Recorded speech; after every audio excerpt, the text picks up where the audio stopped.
নমস্কার, আমি beauties cooking চ্যানেলটিতে আপনাদের সবাইকে জানাই স্বাগত। আজ আমি আপনাদের সামনে একটি নতুন রেসিপি নিয়ে চলে এসেছি। আজ আমি করছি লাউ পাতার ভর্তা বা লাউ পাতা বাটা। তার জন্য এখানে কয়েকটা লাউ পাতা আমি নিয়ে নিয়েছি। এবারে লাউ পাতাগুলোকে ভালো করে জল দিয়ে ধুয়ে নিচ্ছি। পাতাগুলোকে আমি একবার ধুয়ে নিয়েছি, আমি আরও একবার পাতাগুলোকে ভালো করে ধুয়ে নিচ্ছি। একটু স্কিপ না করে সম্পূর্ণ ভিডিওটি দেখতে থাকুন, সঙ্গে থাকুন কিভাবে তৈরি করছি। এবার পাতার যে ডাঁটার অংশটা আছে সেটাকে আমি কেটে ফেলে দিচ্ছি। আমি কিন্তু হাতের সাহায্যে এটা কেটে ফেলে দিচ্ছি। এরপর এই যে শিরগুলো থাকে, এই শিরগুলোকেও আমি তুলে ফেলে দিচ্ছি। ঠিক এভাবে শিরগুলোকে তুলে ফেলে দিতে হবে। পাতার পেছন দিক থেকেও শিরগুলো ঠিক এভাবে ফেলে দিতে হবে, সামনের দিক থেকেও পাতার শিরগুলো এভাবে ফেলে দিতে হবে। আমি পাতার সব শিরগুলো ছাড়িয়ে নিয়েছি। এরপর একটা ছুরির সাহায্যে শাকগুলোকে ঠিক এভাবে ছোট ছোট করে কেটে নিচ্ছি।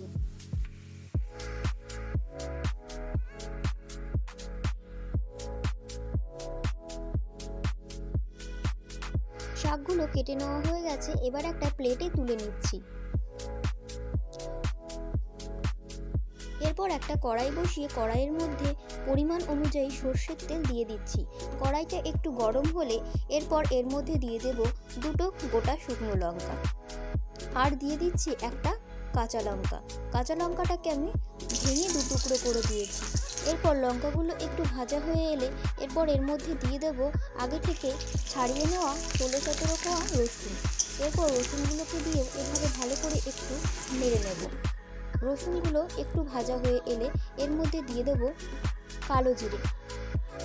কালো জিরেটা দিলে কালো জিরের যে একটা খুব সুন্দর স্মেল আসে, এটাতে কিন্তু লাউ পাতা বাটা বা লাউ পাতা ভর্তার টেস্টটা দ্বিগুণ বেড়ে যায়। এবার এগুলোকে আমি একটা পাত্রে তুলে নিচ্ছি।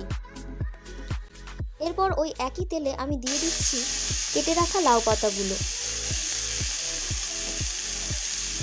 লাউ পাতাগুলো দিয়ে এর মধ্যে দিয়ে দিচ্ছি পরিমাণ অনুযায়ী একটু লবণ। আমি লবণটা দিয়ে দিচ্ছি। এরপরে কিন্তু এখান থেকে অনেকটা পরিমাণে জল উঠে আসবে, আর এখানে কিন্তু কোনো জল দেওয়ার দরকার নেই। এরপর দিয়ে দিচ্ছি খুবই অল্প পরিমাণে একটু হলুদ। এরপর এগুলোকে একটু ভালো করে নেড়ে নিচ্ছি। দেখুন আমি এখানে লবণটা দেওয়াতেই কতটা জল উঠে এসছে।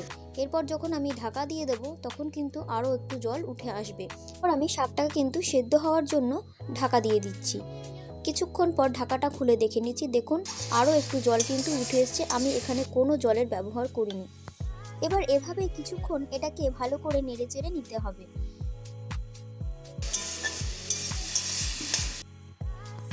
এই লাউ পাতার ভর্তা একবার বাড়িতে এভাবে বানিয়ে দেখবেন, খেতে অসাধারণ লাগে। এই বাটা বা ভর্তা যদি গরম ভাতের সঙ্গে সার্ভ করা হয় তাহলে এক থালা ভাত এমনিতেই শেষ হয়ে যাবে, আর কোনো তরকারির প্রয়োজনই হবে না। এবার আমার শাকটা কিন্তু ভেজে নেওয়া হয়ে গেছে। আমি একটা শিলের সাহায্যে পাতাটাকে ভালো করে বেটে নিচ্ছি। আপনারা চাইলে এটা মিক্সিতেও পেস্ট করে নিতে পারেন, তবে এটা কিন্তু হাতে বেটে খাওয়ার স্বাদটাই অনেক আলাদা। হাতে বেটে যে টেস্ট পাওয়া যায় সেটা কিন্তু মিক্সিতে পাওয়া যায় না। আপনাদের যদি আমার এই লাউ পাতার ভর্তা বা বাটার রেসিপিটি ভালো লাগে তাহলে অবশ্যই লাইক, শেয়ার, সাবস্ক্রাইব করে পাশে থাকা বেল আইকনটি প্রেস করে রাখবেন, যাতে আমার এই ভিডিওর নোটিফিকেশন সবার আগে আপনার কাছে পৌঁছে যেতে পারে।